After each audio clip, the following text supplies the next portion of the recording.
Oh, yeah. The sweet, sweet sounds of another episode of the Social Distance Drinking Club. It's Booze News tonight. Gentlemen, you're looking dapper. Quite dapper.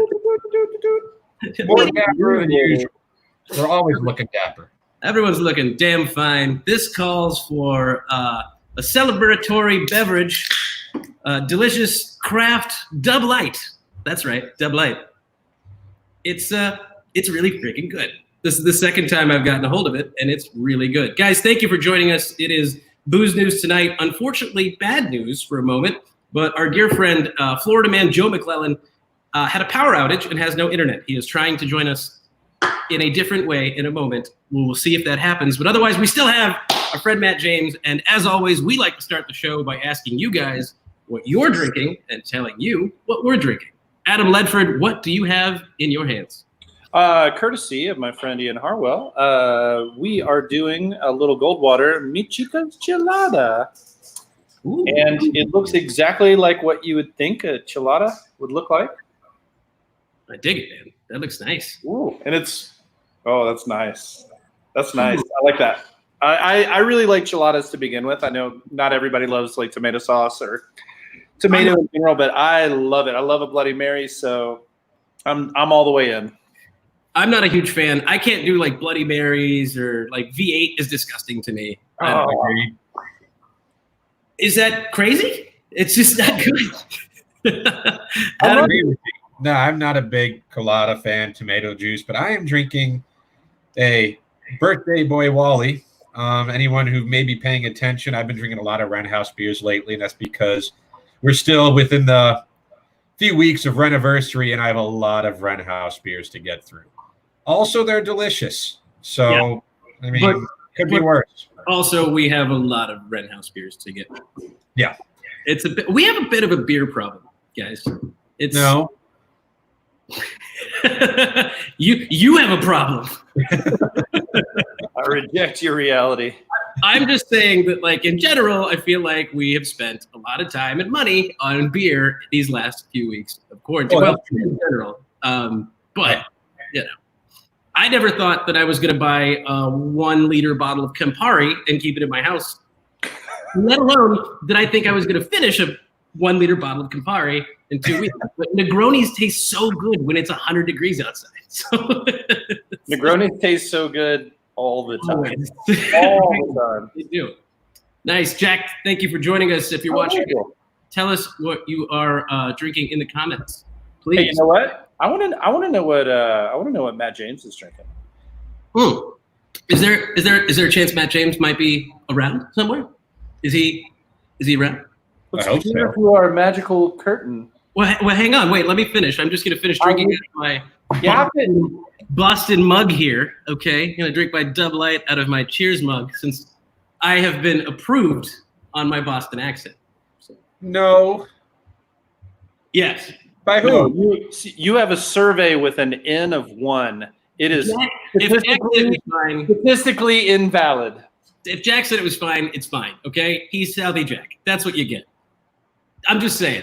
You know what? I don't want to hear it. Boston accent's fine. This is I will not put up with this chicanery. Okay, that was a good Boston. Good job. Matt James, thank you. Cheers, guys. How you doing? The man who can be referred to by both. I heard there was a dress code tonight. There is. The man who can only be referred to by both his first and last name and shows up with a sport coat for Booze News tonight because there is a dress code, but you just outdid us, man. Is that a pocket square? I did. Yeah. It was actually in the pocket already. So I just found a napkin. I found a napkin, so I'm just gonna. That works. I'm gonna wear a second hat. Is this good? That looks good on camera, right? Yeah, that's perfect. That's a trick. That's all right. Pocket squares. Matt, what are you drinking? Thanks for joining us, man. Really excited. Well, thanks for having me. It's always nice to be on the same stage that was graced by the Booze Traveler. But tonight I'm drinking some Bandol.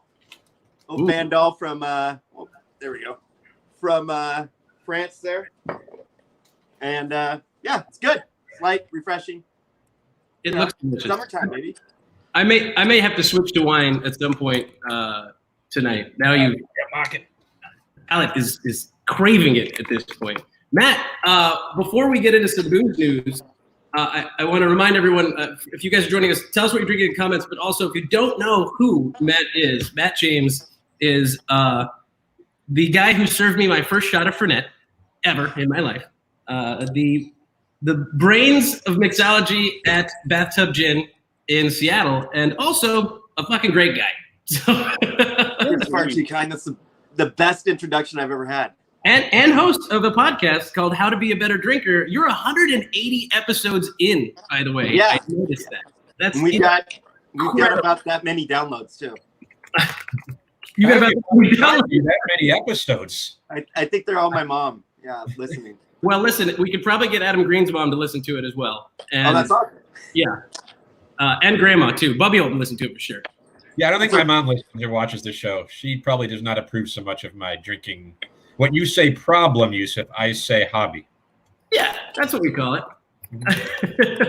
Oh, wait, hang on. Yusuf, we have a second judge who's willing to weigh in. I don't know what you're talking about. I saw it go away. What was it? It was distanced. Yeah, I don't know what you mean. We don't get any judges judging. I don't need judges judging here, okay? I didn't put on his fucking sport coat so you guys could come here and give me a hard time, okay? Was that your Boston accent? No, this was me from Jersey. Is that okay? Can I be from Jersey, guys? Yeah, absolutely. Please, that wasn't my Boston accent. It wasn't my Boston accent. I'm glad. That's just what we call his non-regional asshole accent.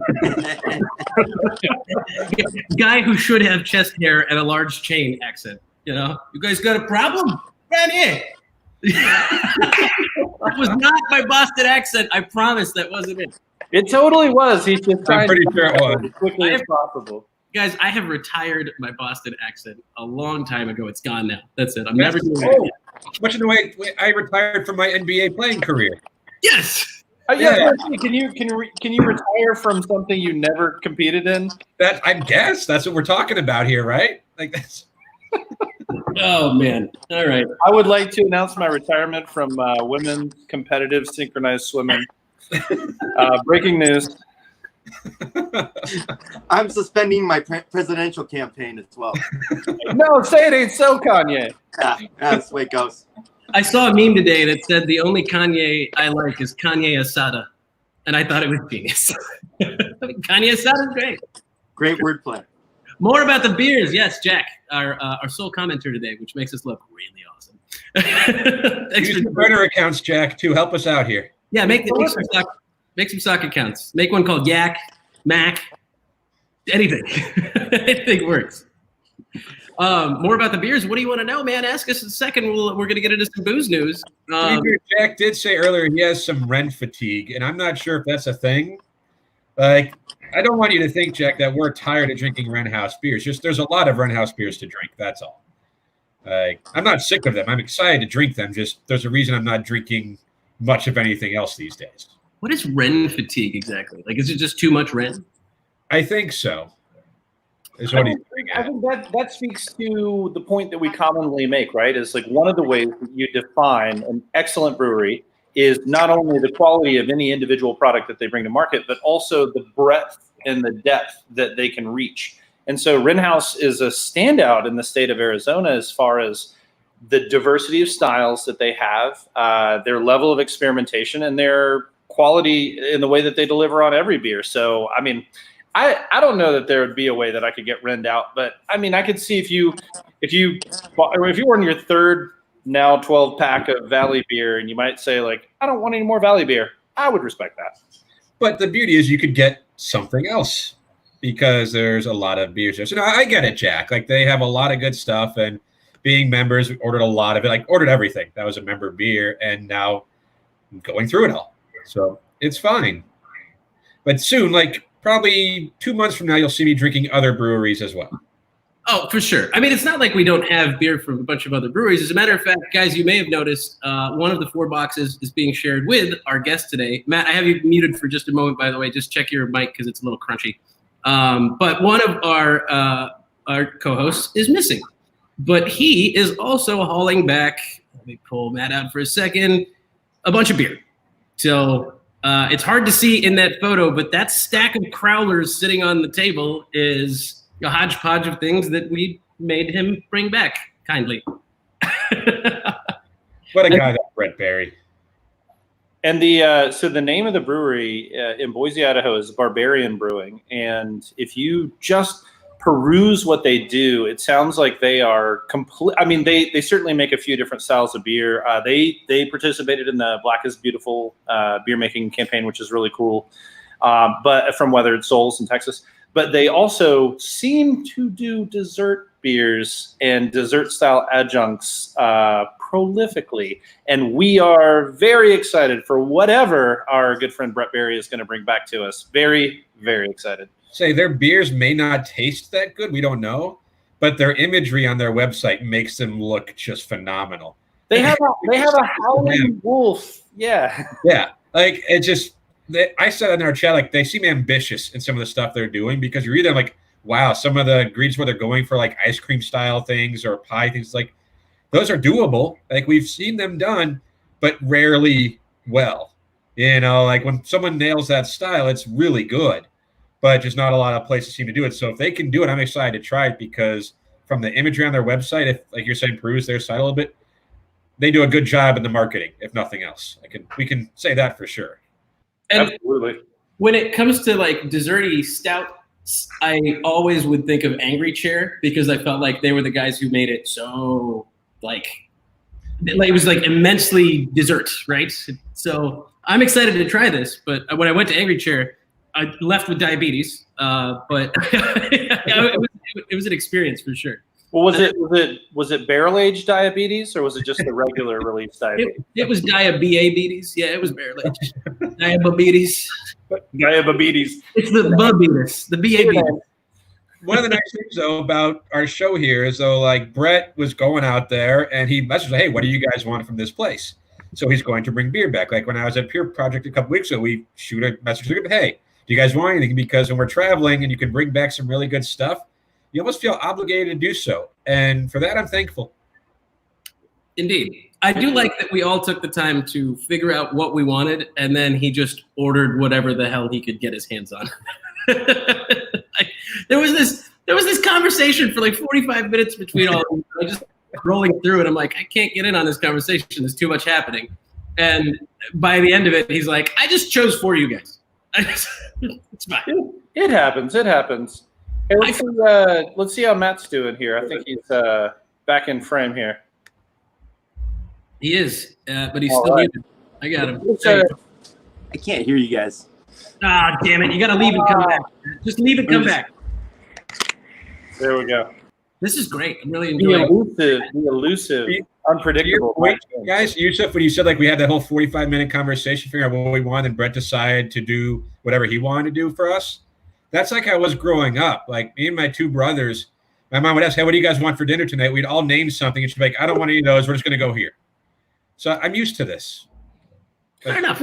To be fair, in the conversation that we were having, basically, he's like, "Can you tell me concretely, explicitly what you would like?" And everybody's like, "One of everything. I want chicken nuggets and ice cream for dinner. Can I have chocolate sundaes?" Like that was the 45 minutes. If you're gonna ask. On top of that, I just saw the conversation and didn't even know what brewery you guys were getting beer from. And I was like, yeah, I'll take one of everything as well, and I'll have what Adam's having, please. Like I didn't even know what we were getting beer from. But all right, it worked out. Matt, you're back. Can you hear us? I can hear you guys. Yes. I'm good too. Sorry about that. There we go. We're good. Hey, guys, take a look at the link at the bottom. Thanks for joining us. Tell us what you're drinking in the comments. Also, socialdistancedrinkingclub.com. Support the show. Get a cool shirt. It has that sweet logo right there. Point at it for me, Adam. Get it? Point it. Ledford, point at the logo. Other direction. There it is. That's the one. It's on a shirt. You should get one. Thanks, guys. Well, should we get started on some actual booze news, boys? Let's go. Let's do the news. Ledford, you're up. So let's talk about a story that's not new and yet is as far as Anheuser-Busch is concerned. So they just basically did a settlement where in kind of an unprecedented amount of dollars, They are paying $5 million OIC for different kinds of violations as far as like beer laws are set up. In this particular case, it was with sports and entertainment venues, and there are multiple counts. And we'll link the article. It was through our great news source, which is Brewbound. But it's all the violations that you would think of when a very, very large company can kind of flout authority and say, we'll put in a whole draft system if you don't buy our competitors. We'll buy all the bar stools if you don't buy our competitors. We'll give you preferential pricing if you don't buy our competitors. Basically, they work as the behemoth that they are, and they basically just don't follow the rules that are in place to prevent them from edging out all the competition. And so obviously their biggest thing is that they're trying to squeeze out Constellation Brands and Miller Coors and the biggest giants. But what they are also doing very, very well is that they are making it impossible for independent craft breweries to even get a seat at the table. And in the sports and entertainment venues, it's incredibly lucrative. The volume is absolutely huge. And if you can secure one of those contracts, you've changed the face of the revenue that your brewery can make for a year or longer. Adam Green, what's up? You say sports and entertainment venues as if those are things right now. Yeah. So like, and I mean, if we're gonna look at it,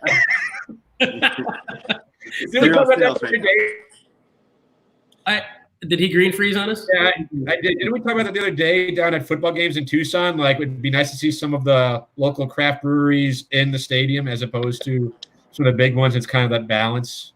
I feel like there was some in some of the spring training facilities. But before we touch on that, you made a very good point, Adam, is that it becomes incredibly difficult for local breweries to get into venues like that when they play by those rules. The problem I'm seeing is I'm thinking to, like, when I was traveling overseas, for example, bodegas and bars out there would be like, you basically just sign a contract that says, I'm only going to serve Carlsberg here, right? And they give you a Carlsberg sign and Carlsberg stuff, and that's your go-to light whatever. Like, that's so internationally, you see the concept of a tied house, and that is where you, as a restaurant or as a purveyor, you do say, like, we are an Augustiner tied house, and we only serve Augustiner products, and that's something that does happen internationally. But what the system as it exists, as it's set up, is designed to specifically prevent that from happening in the States. Because we believe in a free market, and we believe that those kind of contracts are damaging to the industry at large. And so the point I would like to make, and I want to hear you guys' point on this too. If you're at a stadium or you're at a concert, when those things are real again, if you want something to drink, and let's say they're out of every liquor possible, and you just decide that you want to have something that's a beer in your mouth, you might only have the options of something large and European owned. Fine. They already got it. They already sold it. I'm not telling you how to live your life. But the problem is that if you say, and Adam, I'm going to point you out for just 1 second. If you say, like, I don't care who owns Elysian, Dayglow is still a great beer. If you have any other option that's local and independently brewed, I would offer that you have an obligation to choose the non-conglomerate European devil-owned beer. I agree with that. Yeah. I want to get Matt James' opinion on this too. So, like, a special type of drinker to really know where everything comes from. Like, I remember when the Diamondbacks put in their draft room in right field. I forget what they got, like the draft beer room. I was like, oh, Adam, they got this really cool beer spot. And I went there. It's like all like Four Peaks and Elysian and those. I'm like, okay, like, if there's nothing else, I could find beers that are owned by or run by those big corporations and drink them and be satisfied. Sure. But if there was a Ren House stand or, Goldwater or Pueblo Vita or just anyone local that to me makes better beers than Elysian provides out here, or than most of them we get Four Peaks. Or like Four Peaks, I think makes some good beers still. But if there's better, like, other choices that are more local and not corporate owned, absolutely, I'm going to go that direction. Mostly because it's a better beer. But let me give you a hot take. There are not any better brewers as far as consistency and ability to turn over the exact same quality product than AB InBev. They have the most scientific, most monetarily backed, most science-based production facilities in the world.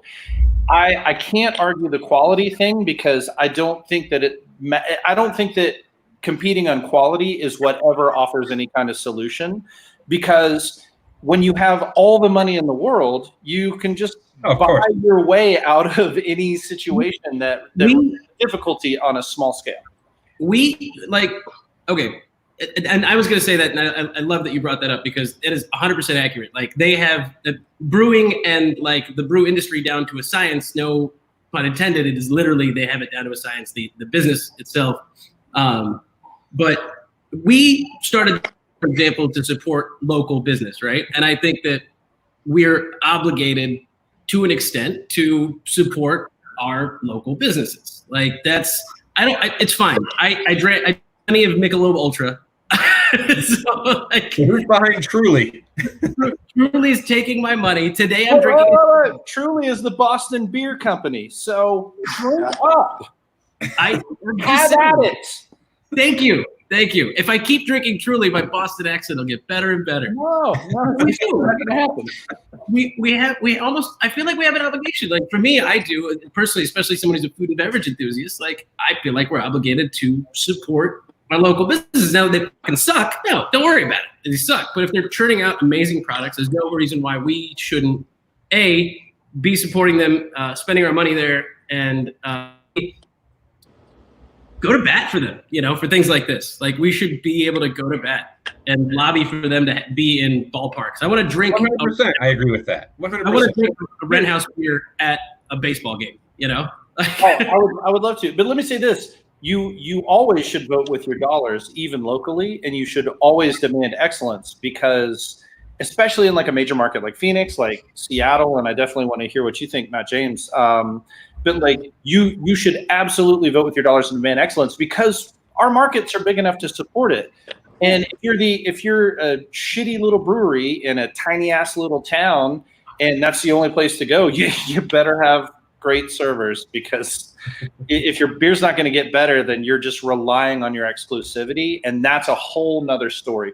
We have a wealth of outstanding high quality options every day that do not involve AnheuserBusch or SAB Miller Coors or Constellation Brands or any of those guys. I want to get Matt James' take on this, but I want to move on because we could spend 45 minutes on it. All day, man. And you are incredibly passionate about it. It is obvious. We are all passionate about supporting local. But Matt, what is your quick take on this? Well, really quick, Budweiser has done this. They have not innovated any new products in the last 50 years. What their business model consists of is defense of their market share. That's what they've been doing for ad nauseum.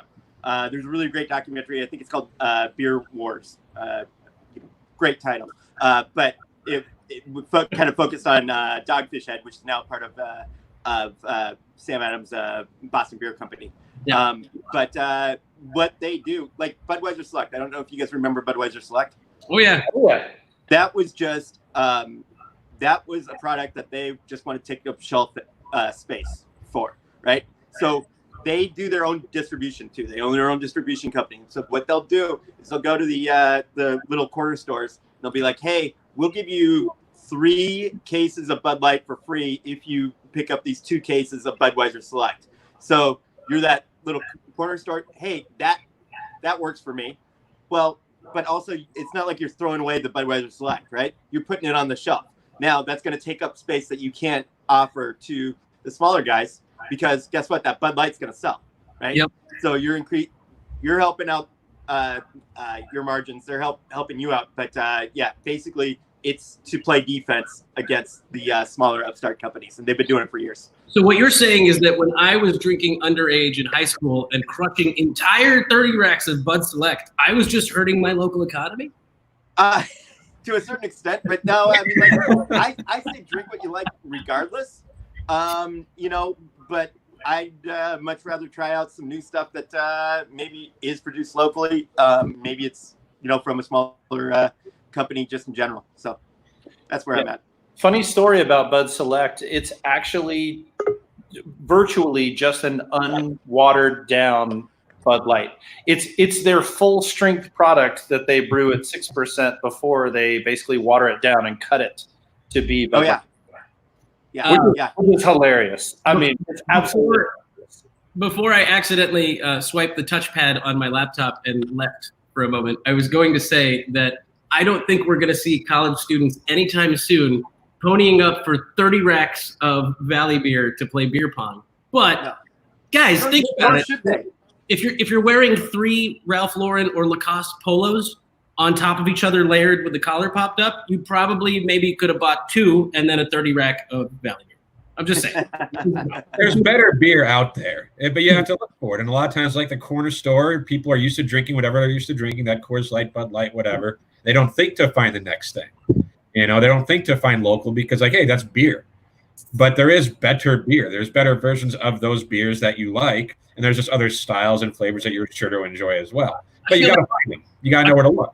About it just beverages in general. And Matt, I don't know if you guys, I mean, obviously Seattle and the Washington State area has tons of local distilleries as well as breweries. A lot of times people are talking about superior products in terms of, let's say like a gin or a whiskey. We have great distilleries here. Are they like superior to high-end like Monkey 47 gin, for example? I mean, depends on the drink you're making, but I'm a big fan of like Caskworks gin. They're great. I keep their stuff at the house. It's local. Yeah. The distiller's my neighbor. He's down the street. That's a beautiful thing. I moved in across the street from him until I was like, man, I could really use some gin. And he's like, I'm across the street. So, that's a beautiful thing. Yeah, no, and that's what a lot of these more established brands will do is they'll just try to, take up space on that back bar, take up space on in your inventory. But seltzer, it's not like Budweiser was like, hey, we got to get in the seltzer game. No, they are like, hey, we got to take up more shelf space away from White Claw. And if you look at those cans, they're huge. I think they're like 20-ounce cans. And White Claw's like 12, right? They're huge cans. Yes. Okay, that's exactly what Donald said when he was at the Miss America pageant. Huge cans. Well done.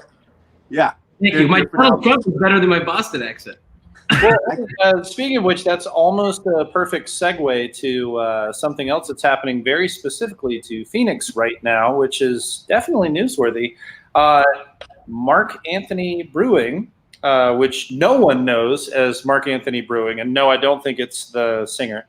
But they I need to know. What's that? I need to know. I damn it. That's the second time you got me with that today. Mark Anthony Brewing and Jennifer Lopez Distilling. But anyway, Mark Anthony Brands most notably owns White Claw. And White Claw is still the #1 hard seltzer producer. The last report I looked at, it was like about 50% market share of total hard seltzer sales, with Truly being the backup, and those two brands together being about 85% of the market. But if anybody didn't see in January, or they haven't seen the actual production happening, they're building a facility. They're Chicago-based, but they're building a facility in Glendale. And they have come along. The plan was always to open in June. They're a little bit behind, which is not surprising. But they're hiring right now in Phoenix for, I think, just under 200 different positions, like all across the board.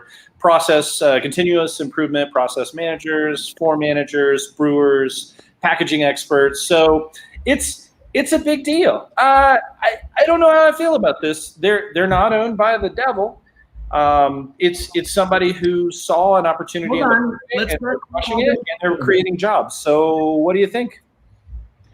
First of all, I don't want to call anyone the devil because who knows? I mean, they might pick up the phone and say, "You guys are great," and send us money. So like, I never Clayton. No, I'm sorry. We didn't mean the devil. We meant like the proverbial devil. Like, no, sorry, we meant the actual devil. Never mind, not the proverbial beer devil. I mean, never mind. We're good.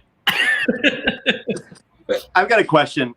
Will they be having a tasting room at their Glendale facility? Oh, can you imagine the volume of woo crew that they would have in that tasting room. Like you would have to create an acoustic dampener to prevent that from happening. It's the tough call though. Like they're obviously not a local organization, but they're having an area here that's going to obviously employ people who live in Arizona. So like you're not drinking local, but you're supporting local. I mean, that's the gray area, right? Like they're not distributing out here. They actually will be producing out here and employing people out here. I mean, it's at a certain point when you have a major production facility, I think you qualify as local across enough dimensions that matter. Yeah. You know? By the way, we've got some really great questions coming in. I'm going to open it up to some questions to Matt in a moment as well. So hang tight, guys. I see some questions coming in about gin, and the foremost expert in this quad panel right now on delicious beverages is right here. So I've tasted a few. You take just a couple here or there. Yeah, one or two. You got something in the mail today too. You said, right? Oh yeah. No, I got something. Do you want to do the tasting right now? No, hang on. I just want to tease that we're going to taste something, Matt, in a moment. So, good tease. I don't hate the fact that they're bringing jobs there. I don't hate the fact that there's an economy boost. And if Mark Anthony Brewing is doing this, then I guess good on them. Like Adam said, they're not owned by people we don't like as much. That's what we'll call them. I think one thing that's kind of in the whole, support local, and I feel like it's been kind of touched on, is that local also needs to do well. Like we're not gonna drink local just because it's local. At least I don't. Like I tend to go where the good beer is. And granted, I love it when local places are making the best beers. When my friends go, I try to steer them towards Wren House or Goldwater or places up here that I'm like, these are the best places to drink, local places. But that's because they make good product. They make good beer. So it's like I wouldn't drink local just because it's local. Like to me, that doesn't make a lot of sense. But as local. Oh, Green Freeze. That was a good one too. He's like cross-eyed in this one. When local does a good job, like absolutely support them. But if local doesn't do a good job, then spend your beer dollar elsewhere. So let me get this straight. That'll also help local improve. Let me get this straight, Adam. What you're saying is don't spend your money to buy shitty things, but spend it if it's good. I got it. Like your beer dollar is going to go somewhere, and obviously we'd love for it to go local, but only if local is deserving of your beer dollar. And fortunately, we have a lot of local that is deserving of that beer dollar, but not everyone is, and that's subjective. Like it's of course subjective. But local needs to do better. Like local needs to earn it. And fortunately out here in Arizona, local is getting a lot better than it was 5, 10, 15 years ago. Like you could find good beers that are from Arizona that aren't big corporation owned. Absolutely. Well, we're a maturing state. It's every scene takes a while to develop. And think about how far we've come in 5 years across the entire state. It's amazing. Not to say that there wasn't good beer being produced 5 years ago, but when you look at all the different options that you have, you can demand excellence every day, and you can not get palate fatigue. There's so many amazing options out there. Listen, this might be my hot take, and you guys can hate me for it. Obviously, I'm a champion for all things local here in Arizona, and I love and support all of our local businesses. But fuck me if I'm not going to buy things that aren't local if I love them and they taste great, regardless of whether it's beer or booze. It's just, or if it's a fucking cupcake that I'm getting mailed in, like I'm just going to do it if I like it. I understand that we should support local, but like, I don't want to sit here and like hippie breathe the local thing. For me, that's just too much. Like I love all of our businesses, but I get it. Right. Like you said, if it sucks, it sucks. And if it's great, it's great. But I don't know. Like your beer dollars, you can spend them buying things from my cellar if you want, but half of it is not from Arizona. So that's how the economy goes for the next few weeks. I may have to clear out my cellar. That's maybe the next thing scrolling across the bottom is there's a ticker with prices and bottles. $100. Yeah. No, here's to that point, and I don't want to conflate two different arguments. And we're talking about supporting local business, and that's awesome. Yes. But the point when we talked about like the AB InBev story is what I'm saying is actively don't support AB InBev owned brands because they are, I'm off the show if we get picked up by Aviation. Just let's go ahead and put that. I'm waiting, in the sand. I'm waiting for. Don't buy their beer. I'm waiting for, go ahead. Go ahead. What I'm saying is that they are leveraging their incredible liquidity and their incredible, like, bull in a china shop ability, 600-pound gorilla, whatever metaphor you want to use for the behemoths that they are, and they are ignoring policies that are put in place to protect and preserve the nature of competition. And if you believe in free market, you understand that there are certain ground rules put in place that everybody's supposed to play on evenly, and they are flouting those rules. They are absolutely not playing by them. It's unethical, and you shouldn't support their products. And you know what? I was super sad because the other day I didn't realize, and this is stupid of me, but I bought a rack of Natter Days, and I was like, this is really great, pool beer, blah, blah, blah. And then I was like, I didn't know Natty Light was owned by AB InBev. But here's the thing, like, fuck it. If you like Natter Days, Pour it all out, right? Down the drain. Man, like, spend it. Spend it. Listen, I could buy Truly lemonade and feel better and go to sleep at night knowing that I was supporting an independent brewery.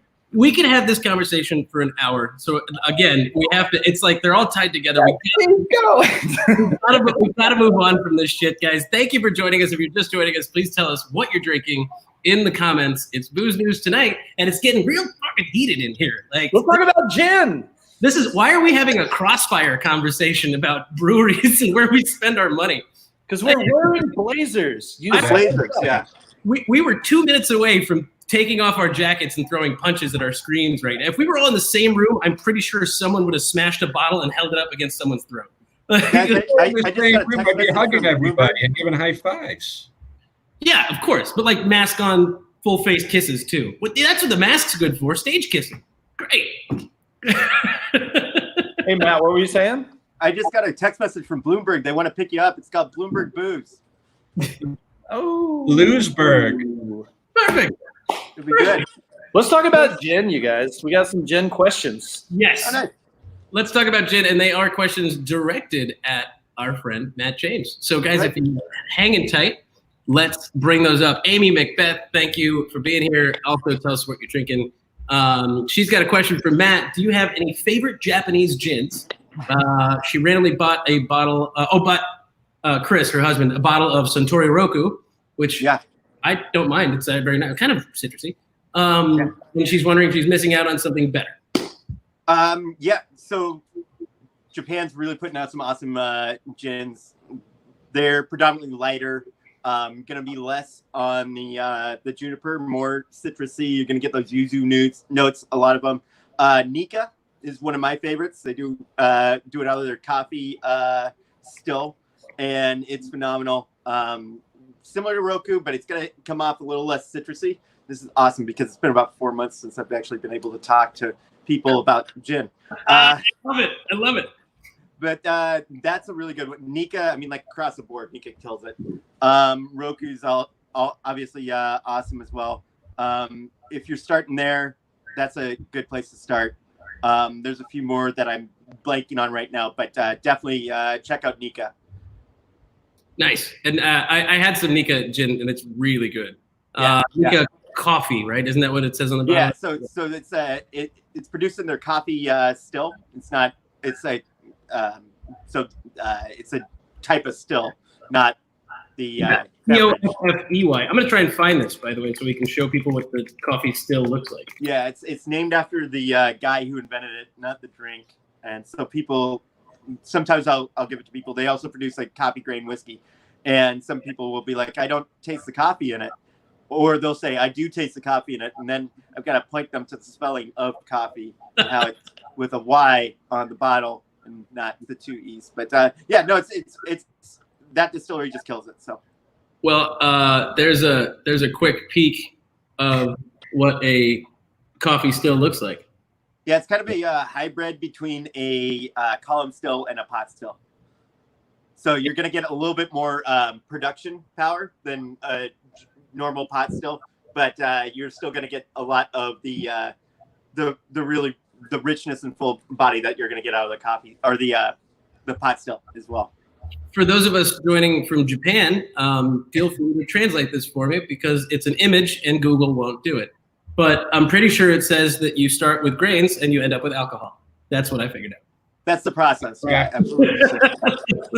I'm pretty sure that's what it says. So there was another question about gin here. And that's a good question about gin, but that's good too. It's Nika, by the way. We'll put it up here. Nika Coffee. So, yeah, Nikka. Yeah. By the way, maybe we're going after the wrong sponsors, guys. Hey, Nika Coffee and whoever your local distribution partner is here in Arizona and in the United States. We love gin. I love gin. Call us. We'll help you out. Huh? That's Matt's out in Seattle. We can go to bat for you guys. You know? Absolutely. It's Nika Coffee. There you go. There you go right there. So there was another question about, funny that we're having all these gin questions. It's so exciting. Lorenzo Lucas wants to know what your thoughts are on Ford's gin. Full disclosure, Lorenzo works for, I believe, a Brown Forman distributor called Breakthrough Bev. So okay, yeah. So he's gonna send you a bottle, right? To talk about his product. Yeah. Well, I mean, he did hook us up with Herradura, and we did have the so we had the Global Brand Ambassador on. So well, he should definitely hook you guys up with a bottle so you can let everybody know what it tastes like and give your thoughts. But Ford's is a solid gin. It's what you think of when you think of gin. I mean, like I said, English style gin, nice juniper to it. It's a standard. It's like like Satin Doll is one of the jazz standards. Ford's is one of the gin standards. Really dope. Love it. And Lorenzo says we're getting 2 bottles. We're gonna need 4. So I gotta get 1 to my house, 1 to his place. Well, that's kind of like my question is, I remember doing a distillery tour in the Bay Area, and we got to the gin, and I drank it, and then nearly threw up. That's not a question, it's a statement. I just thought it was awful. Were you hungover at the time? No. That's what I'm we only need 3 bottles. No, I'm like, I'm in no way even close to it. I'm like, drinking, I'm like, no. So like, there's some, but I've also heard from other people that there's certain gins that are not going to do. Not going to green freeze? Yeah. Which gin? What I distillery feel like was it's that? unfair to. It was the Anchor Distillery. Yeah. So you had Junipero. Probably. And okay, go on, please. That's not for the faint of heart, right? That's got a lot of juniper to it, higher alcohol content. They it's I wouldn't say that's a gateway gin at all. Fair. That makes so me if feel you're not bad. like into gin to begin with, you're not gonna like it. Could you imagine his first introduction to gin being like Leopold's? Yeah, right. Well, it's like like with Scotch. A lot of people are, it's too smoky. Like if Lafroig's your first Scotch, you're probably not gonna like it, right? Agreed. Like there's ways to get into it. Keep on coming back to me. I'll set you up with a program, and we'll get you. All right, agreed. We're going to Seattle. Wait a second. Hold on. This might be a new concept for a brand or business here, Matt. We might have to talk about it after the show. But your own personal palate trainer. It's the inverse of AA. It's a program. It's a step program. Work the steps. Work the steps. Hold on. Adam Green just said the funniest thing I've ever heard today. What was that? So we call it a Peloton. Perfect. Let's charge $2,000 for everyone at 0%. They're going to send you a badge, and they're like, "You've done your Peloton 17 days in a row. You should take a day off." But that's good to hear about gin, though, because I that's kind of when I was getting into some of the harder stuff. I was a beer guy before then, and it's like, this was not good. I now hate gin. But I don't have to hate gin. I just have to hate that gin. That's good to know. Hold on, what just happened? Well, Chris Macbeth, your wife. I started laughing when I saw that. Your wife is on the way out the door to pick up a bottle of Nika coffee, and you just asked what juice you want to mix it with. Hey, so first of all, gin and juice not a bad thing. All right, I love gin and juice. It's more of a brunch drink for me, and it's grapefruit juice, and I usually go with Tanqueray because it's widely available. It's like a casino drink for me, all right? When I'm in Vegas and they come around, they want to give you a free drink. Well, then you go, hey, I'll take a gin and grapefruit. It's a beautiful thing. You can drink it all day.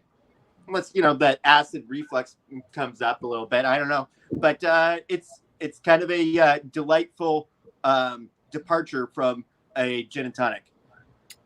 I agree, and I love a good gin and tonic. My problem is like there's so much sugar in all these mixers, right? So I'm blasphemous, Matt, and I have to admit this to you because I feel like I have to be candid with you. But I have diet tonic water in my house. Yeah, that's all right. Is that okay? Yeah, you the diet tonic water is going to be a little drier, right? Look at that! Look at There that! we go. Just saying. But also, Chris followed up with, "What's the perfect gin for Amy to drink while teaching?" If Amy's bosses at whatever school it is, because I can't remember, are watching this, Chris is just being funny. It's all a joke.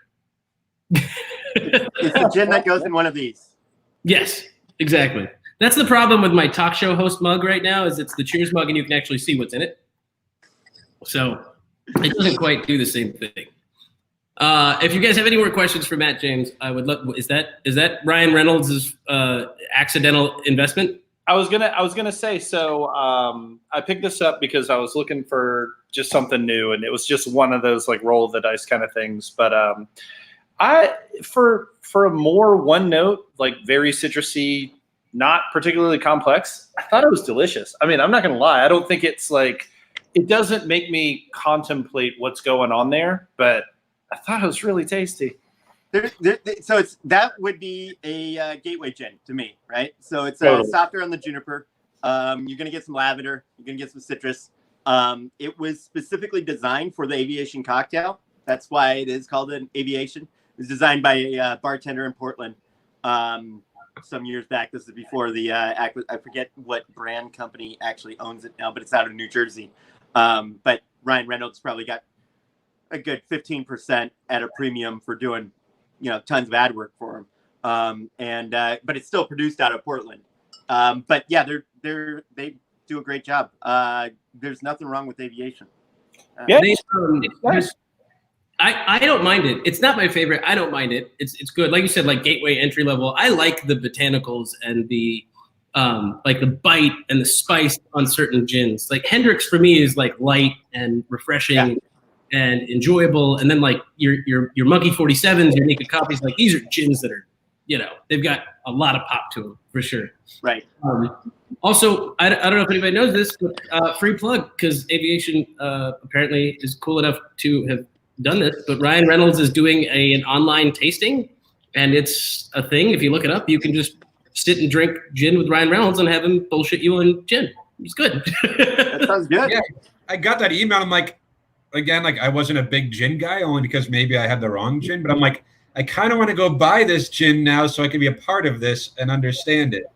Like I will spend money on gin that I may not want just so I could be part of a tasting with Ryan Reynolds because he seems cool. I just don't know if I trust that it's the gin that made you get sick, because the last time I personally saw you get sick, it's because you ate some shawarma, drank some green tea, and puffed on a hookah for 15 minutes.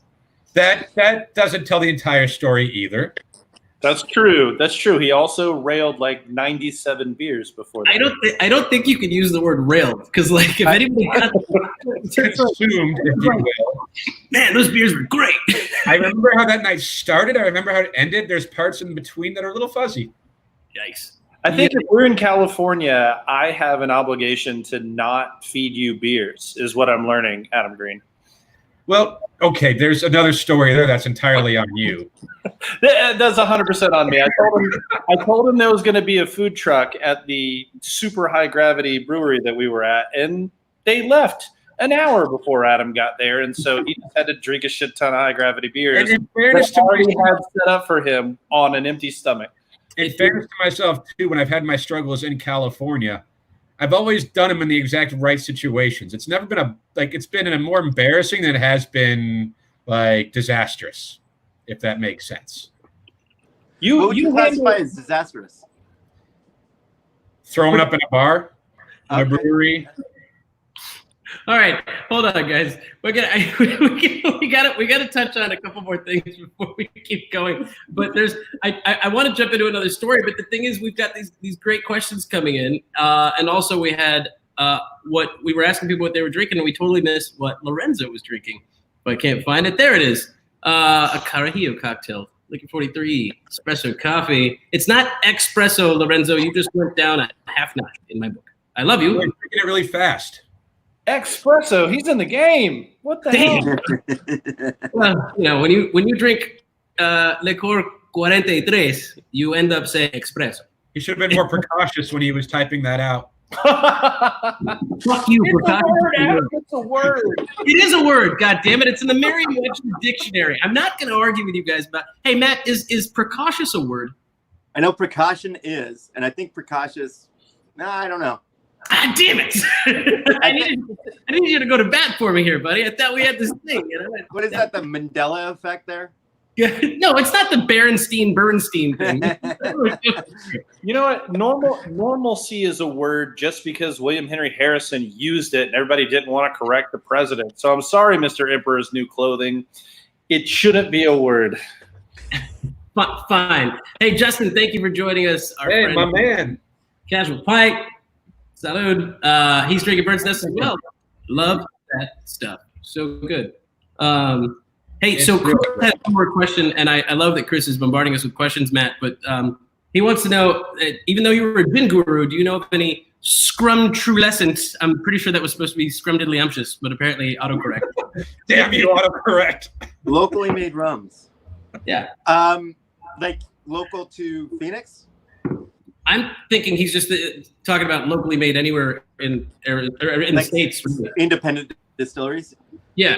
There's a couple out of Hawaii that are pretty good, and I want to say it's Maui Distillery or something like that. And I'm forgetting, but they do have some infused rums too, which are kind of interesting. Not too many rum. You know what? 888 Distillery, I think, still makes a rum out of Nantucket. You know, you can wear your 3 collards up and break out your Boston accent and get some hurricane rum. That's what they call it. That's a pretty good one. But I can't. Yeah, you know, like the Caribbean and South America, they're doing all right on the rum right now. So. I'm gonna give a plug to a place, completely unsolicited plug. But when I was visiting our friend Earl Watford out in Tampa Bay when he was playing for the Buccaneers, we were driving around, and right across the street from Angry Chair was a place called 82 Degrees West, and they are a distillery, and they specialize in rum. So we popped in there and had a drink. Let me see if I can't get their website open real quick because I want you guys to see this. So here's what happened. We walk in there, we have a drink, we order off this menu, we notice there's no prices, we're not really paying attention because we'd had a lot of high ABV stouts across the street. So we're a couple of cocktails in, and we decide, let's just get the check and leave. And he goes, oh, they're all free. So the license they have, they can't sell cocktails. They can taste cocktails. They can't sell you a mixed drink. It was a very specific license. I didn't get into it with him, but we all felt obligated at that point. God damn it, he suckered us in, just like hook, line, and sinker, to buy a bottle each. And we all left with a bottle of rum. But it's 82 degrees west. Whoa. It was great. It wasn't bad. The place looks like a boat. They've got those big, you know those fancy fishing chairs that they put on like big fishing vessels? Yeah. So those are the chairs at the bar. Like that's cool. And you can swivel and pivot and drink a zombie. A lot of tiki drinks on it. But yeah, it's 82 degrees west. I'm going to put them up real quick and give them that plug because they took damn good care of us. And honestly, they had a pretty decent locally made, like independently distilled rum. So take a look. I'm sad because when we were at Angry Chair, we saw that place and we didn't have time to go. And now I'm doubly regretting that because it sounds amazing. You know what's going to happen is like we're going to go now and we're going to think it's the same thing. They're like, oh, yeah, we got our new license and now you owe us $300. You're actually going to get a receipt. Welcome back. We believe we have a small headshot of you and a tab. we were told you were coming. Yusuf, do you know if they make their own juice? I don't, and that's a great question. I was, again, a few heavy stouts deep when we got there. We were just and it's totally legit if they buy it and blend it themselves, and that's our deal. I mean, like it's totally legit. I feel like a lot of brands in the U.S. buy their juice from a Caribbean distiller and then blend it themselves.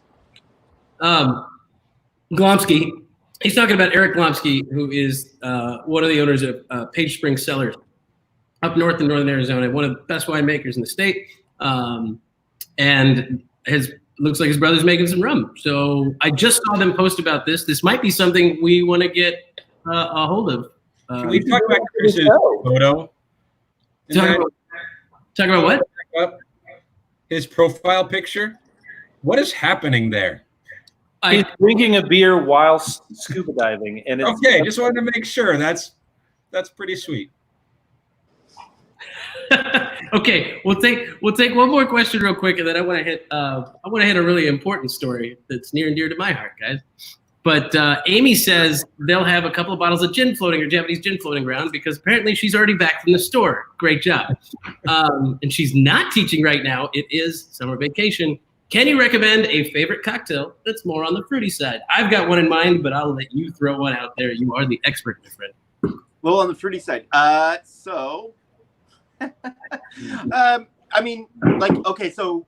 one of the cocktails that we had on the bathtub menu that was pretty cool. It was called ... There's a old cocktail, a rum-based cocktail called 3 Dots and a Dash. And basically all we did is we took out the rum and put in gin. So that's kind of fun. Also, if you don't have falernum, which is going to go into that, or Angostura bitters, just a little bit of, you get gin, you got a little bit of pineapple juice and some soda. It's a beautiful thing. Don't try to overthink it. You don't have to, have 3 different umbrellas and, a parrot for a glass. You can just, roll with it. The nice thing about gin, in my opinion, is that people don't realize how versatile it is. It's not vodka versatile, because vodka is basically just light grain alcohol, in my opinion. You can do what the hell you want with it. But there are tiki drinks with gin. What's the most famous one I'm thinking of that was? It wasn't a 3 Dots bar cocktail. I think it might have been a Trader Vic's cocktail that had gin in it, but I can't think of the name right now for some reason. Do you remember it by chance? I'm drawing a blank right now. Sorry. I am too, but we've been drinking. So there are a lot of things you could do with gin. It is versatile. The other problem, though, is that a lot of times, it's the little things that people don't have on their counter, like the falernum or the Angostura bitters, things like that. So. But there's something beautiful to a gimlet too. Just lime juice and a little bit of sugar. Yeah. That's a wonderful way to get acquainted with a new gin. Well, that's perfect. Make a gimlet, Amy. Make a gimlet. You'll enjoy it. Yeah. I will say I tried 3 Dots and a Dash for the first time at a newer cocktail lounge that opened in Tucson, Portal, which is the back of Hermanos. But unfortunately, they are still shut down because of COVID. And we're just anxiously awaiting their reopen. But yeah, that was the first time I had been introduced to that. And I just thought it was beautiful. It was a lovely boat drink, with a big steel skewer with a delicious cherry on it. It's a beautiful thing. We're going to have to do, I feel like we should do a panel cocktail discussion at some point, Matt, with you, with our cocktail correspondent, Bobby Kramer, and probably Brandon Casey, drag him in here. I mean, he's the only guy I know that's got 3 signed items with Chuck Palahniuk's name on them for some reason. And a giant tiki as a trophy. So drag him in here too. But I think that would be a lot of fun, a cocktail panel to toss around what we think of certain things. Wait. Chuck Palahniuk, the guy who wrote Choke? Yes. He's a cocktail guy? He likes cocktails. Okay. He likes cocktails. What do you want from me? What do you want from me? Lorenzo thinks it's a great idea. Fuck it. You want to bring in Chuck Palahniuk? Is he still alive? I have no idea. Let's get Gary Regan. I have no stories about it. I swear to God, you said Gary, and I finished it with Busey in my head, and I was like, I'd rather have Gary Regan on a cocktail panel, but I'd sure like to have Gary Busey anytime. For a fun show. Adam, I think that would be amazing to have Gary Regan on. He has passed, so it would be even more incredible. But he passed away just under a year ago. Ah, damn it! I didn't know that, and now I'm sad. Did you just put sadness into Ledford's heart tonight? Was he trying to just want to make sure he knows? Oh, yikes! No, thank you. No, I didn't realize that. That's a shame. The Joy of Mixology was like the first real like cocktail manual that I ever got a hold of, and it was. I thought it was really instructional for me. So no, that is sad. I did not realize that. If anybody gets a chance, just look up "Letter to a Young Bartender" by Gary Regan, and you'll get a sense of exactly who he was. Just like the consummate like professional, always trying to. A pretty optimistic individual who really elevated my profession. So, big shout out to him. You know what? Do you follow his advice for your staff? Always wear a wedding ring so you don't have to deal with any of that bullshit? I do not. No. I don't have to deal with it for some reason. I don't know. It's never been a problem. What bullshit?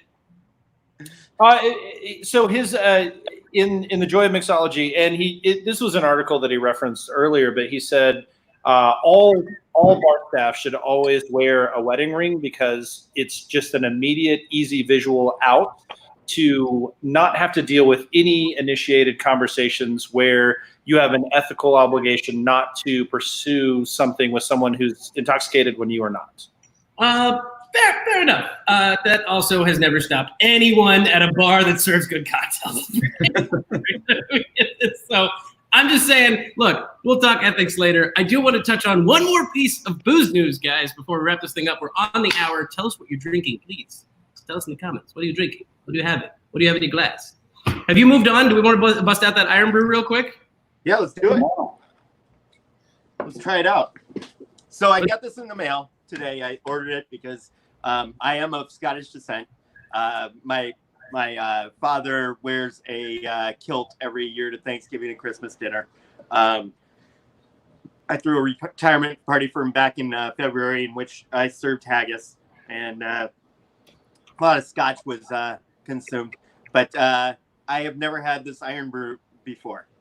So I ordered it on Amazon. I have not really seen it in the U.S. at all. And I had to buy 12 of them, so who knows? Maybe it's good, maybe it's not. But it's known as Scotland's national soda. It's the sports soda drink of Scotland, if I'm not mistaken, right? Because for some reason it's associated with a ton of sports. Yeah. So their first marketing campaigns were athletes. They were Scottish Highland athletes usually. So toss a caber, have an Iron Brew. Type deal. So we're gonna try this out.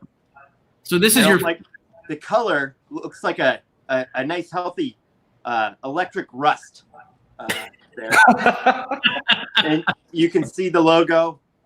You got an Atlas type of individual who's holding up the B there, and it's only 99 pence.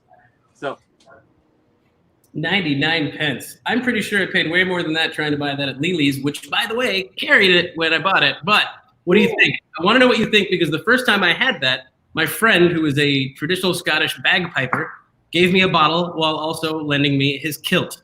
That might not have come out correctly, but I borrowed my friend's kilt. Was he wearing it at the time? Shut up. By the way, Matt, classy move. I like where you're like, you can see the logo. Right? Yeah, exactly. Yeah. You guys notice my Cheers mug? It's really nice. You can see the logo. I would say that's not my favorite thing. I think that's what it tastes like to felch Ewan McGregor.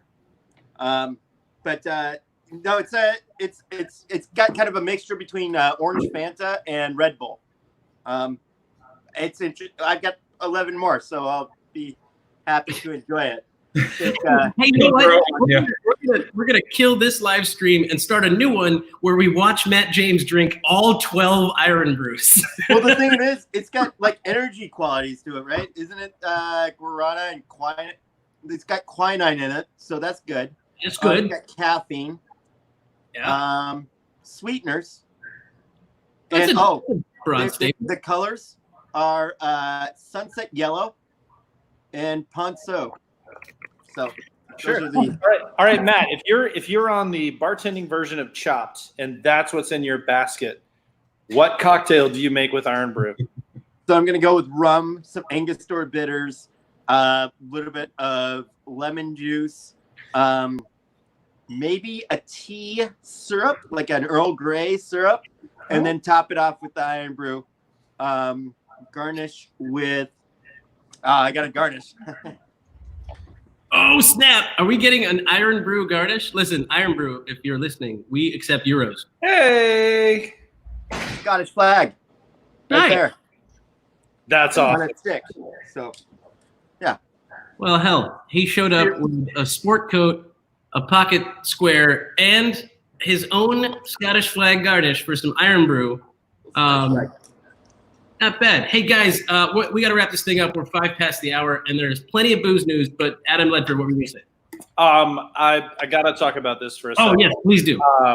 So Dark Sky was willing to let some of their was willing to let some of their Black is Beautiful Weathered Souls collaborate. Weathered Souls drove the idea of making a beer called Black is Beautiful, donating part or all of the proceeds. Caps and Corks picked it up down here, perhaps other purveyors as well. But they're donating 100% of the proceeds to the local NCAA chapter. So it's a big Imperial Stout, 13%. Hold on one sec. Did you just say NCAA chapter? I just want to make sure we fixed it. NAACP. Thank you. All right, you're back. Why do I do this show? I always get drunk and then I screw up. The point is that it has some really awesome adjuncts in there: cardamom, vanilla, pecan, cinnamon. But I tell you, it is a big roasty chocolate monster. I'm very impressed. I'm rarely let down by anything that Dark Sky does, but this is excellent. They did a fantastic job on that, and I'm very happy to see them and Caps and Corks participate in this idea and this concept. It sounded really good. Like a lot of breweries are doing those styles of beers, but it's been cool to kind of see the differences in them and like the style they're making. And that one I remember reading, like, I would drink that beer no matter what, but especially given like what is behind it, like I want it even more. Like I want to spend money and have that beer. Absolutely. Well, good news. If you can't find it, I've got a can for you already, Adam Green. Oh, can you open the can, come by my house, pour me half of it, and then take the other half to Adam Green? I also have a can for you, Yusuf. He just gives more. Great. I just wanted to see whether or not he was selfish enough to keep a delicious beer from his friend Yusuf. But Green Freeze. Also, we are waiting the release of the beer we talked about from Renhouse with Akil, Black Excellence. Tomorrow, I think. It's out tomorrow. It's out for pre-order tomorrow. So, and we're going to have him on the show. We'll talk more about that. I love this. We are way past the hour, and I want to take a quick second to thank our guest, Matt James, to thank all of you for hanging out with us tonight. It's been a ton of fun. However, wait, there's more. There is more indeed, but we are doing a little something. Matt James and I are actually going to go take off our sport coats and sit back down in front of a computer because we're going to record an episode of How to Be a Better Drinker. If you guys don't already know, he's 180 episodes in and only 49 downloads. But kidding. We've got a solid at least 9 regular listeners, all right? That's what we're running on. That's what we're running on. It's great. Matt, elevator pitch on How to Be a Better Drinker. But I am joining you, and thank you for having me on the show. I'm really looking forward to doing it. Thanks for being on it. And How to Be a Better Drinker. We've been doing it for a few years now. Basically, we start every episode off with a shot, like any good thing in the world, and then we talk about that booze. Usually, we have guests on. We try to make it entertaining and also informative. If we could do one of those things, then it's been a good day. So we try to keep it somewhat concise, a little brevity there. So a half an hour But from time to time, we have guests on, and me, my co-host Justin. We try to have a good time. Well, I'm looking forward to it, and thank you for the honor of being a part of it.